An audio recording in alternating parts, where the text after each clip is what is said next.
IFTU జాతీయ committee ఇచ్చినటువంటి పిలుపులో భాగంగా మొన్న మార్చి 16 తారీఖు నాడు కలెక్టరేట్ల ముంగడ భారీ ఎత్తున పెద్ద ఎత్తున ధర్నాలు నిర్వహించాం. ఈరోజు దేశవ్యాప్తంగా లేబర్ కమిషనరేట్ల ముంగట మనం ఈ ధర్నాను చేపట్టాము. ఈ ధర్నాల ఉద్దేశం ఇప్పటికే మన కామ్రేడ్స్ మీ ముందు చెప్పారు. ప్రధానంగా కేంద్రంలో అధికారంలో ఉన్నటువంటి బీజేపీ మతతత్వ మనువాద మోడీ ప్రభుత్వం కార్మిక వర్గాన్ని అణిచివేయడంలో భాగంగానే, కార్మిక వర్గంని శ్రమ దోపిడీకి గురి చేయడంలో భాగంగానే ఈ 4 లేబర్ కోడ్లు తెచ్చారనేది మనం అర్థం చేసుకోవాల్సినటువంటి అవసరం ఉంది.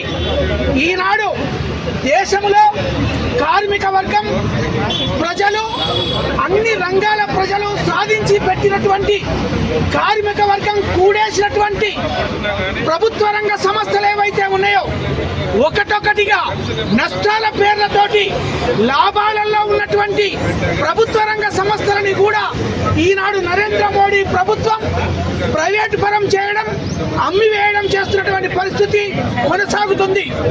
ఈరోజు శాశ్వత ఉద్యోగాల స్థానంలో కాంట్రాక్టు, అవుట్ సోర్సింగ్, క్యాజువల్ ఉద్యోగులను, కార్మికులను నియమిస్తూ శ్రమ దోపిడీని యథేచ్ఛగా చట్టబద్ధంగానే దోపిడీ చేయడానికి నరేంద్ర మోడీ ప్రభుత్వం పూనుకున్నది. కాబట్టి శాశ్వత ఉద్యోగాల స్థానంలో కాంట్రాక్ట్, అవుట్ సోర్సింగ్, క్యాజువల్ విధానాన్ని రద్దు చేయాలని, ఇప్పటి వరకు అమల్లో ఉన్నటువంటి రోజుకు 8 గంటల పని దినం ఏదైతే ఉందో దాన్ని కొనసాగించాలి. 12 గంటల పని విధానం ఏదైతే ఉందో ఆలోచన ఉపసంహరించుకోవాలని ఈరోజు ఆటో అండ్ మోటార్ వర్కర్స్ కానీ, అమాలీలకు కానీ, ఇతర రంగాలలో ఉన్నటువంటి అసంఘటిత రంగ కార్మికులకు సంక్షేమ బోర్డును ఏర్పాటు చేయాలి. ప్రభుత్వమే లేబర్ డిపార్ట్మెంటు గుర్తింపు కార్డులు ఇవ్వాలి.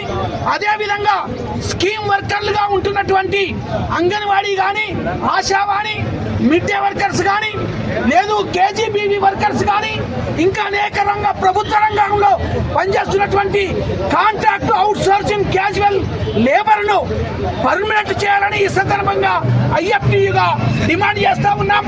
మన జాతీయ కమిటీ కానీ, రాష్ట్ర కమిటీ కానీ ఇచ్చేటువంటి పిలుపులు ఏవైతే ఉన్నాయో రేపు ఏప్రిల్ 1 నుండి ఈ 4 లేబర్ కోడ్లు అమల్లోకి వస్తున్నాయి. ఈ అమలును వ్యతిరేకిస్తూ వెంటనే వెనక్కి తీసుకోవాలని, ఉపసంహరించుకోవాలని మన ఐఎఫ్టియు జాతీయ కమిటీ ఇచ్చేటువంటి పిలుపులను కూడా రేపు భవిష్యత్తులో మనము విజయవంతం చేయాల్సినటువంటి అవసరం ఉందని తెలియజేస్తూ ముగిస్తున్నాను.